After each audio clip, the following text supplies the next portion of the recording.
What is this building? How old is it? Why is it important? Good questions, kids. As you explore Connecticut's Old State House today, you'll learn the answers to those questions and much more.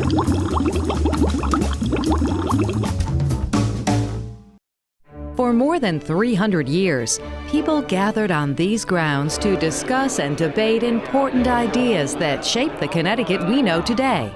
Built over 200 years ago, the building you are now in replaced the original 1720 State House built on this same site. The original State House was made from wood. It caught fire during celebrations at the end of the American Revolution.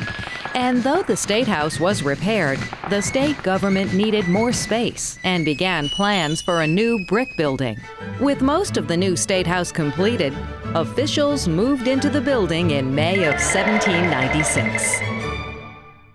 Building a large public structure like the State House cost a lot of money. The state had to buy materials like wood and paint and pay workers as well. It took donations from wealthy citizens, a state lottery, and the work of Jeremiah Halsey to finally pay for the cost of construction. Fascinating. For the next 82 years, the people of Connecticut debated the important issues of the day in this building. Debates over freedom and equality, along with more everyday issues such as taxes, roads, and trade. Governors and legislators, men like Noah Webster, Tapping Reed, Jonathan Trumbull Jr., Marshall Jewell, P.T. Barnum, and Gideon Wells, passionately debated these issues and worked to improve our state of Connecticut. Additionally, average citizens, people like you and me, helped to govern or run our state. Citizens voted in elections, protested, wrote letters to their legislators, testified before committees, and ran for office. The General Assembly, also called the state legislature, met at Connecticut's Old State House for the first time on May the 13th of 1796. At that time, the legislative branch consisted of the House of Representatives and the Governor's Council. The House contained 175 members. A Speaker of the House and 2 clerks ran the meetings. Across the hall, the Governor ran the meeting for the 12-member Council. In 1818, the Council became known as the Senate. In the late 1700s, governors possessed little real power. While governors only served a 1-year term, they were often re-elected several times in a row.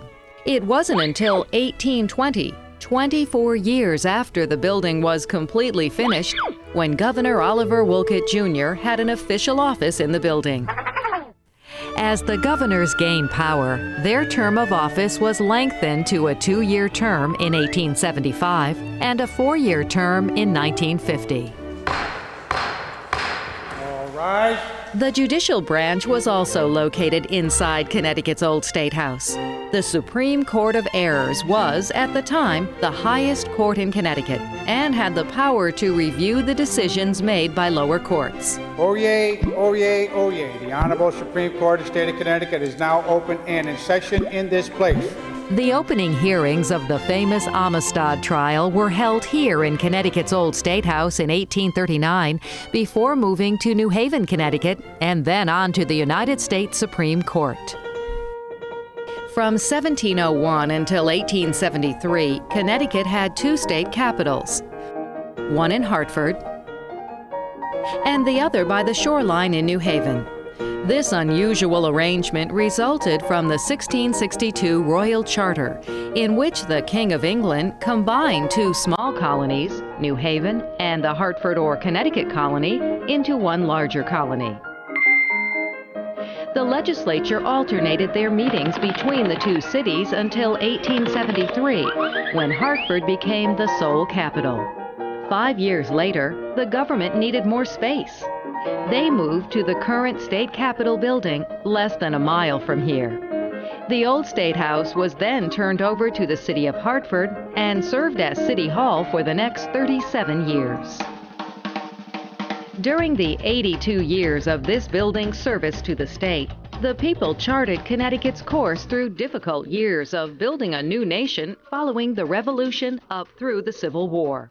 The story of Connecticut's old State House is the story of Connecticut's people. People like you and me, who made the state and continue to make it what it is today.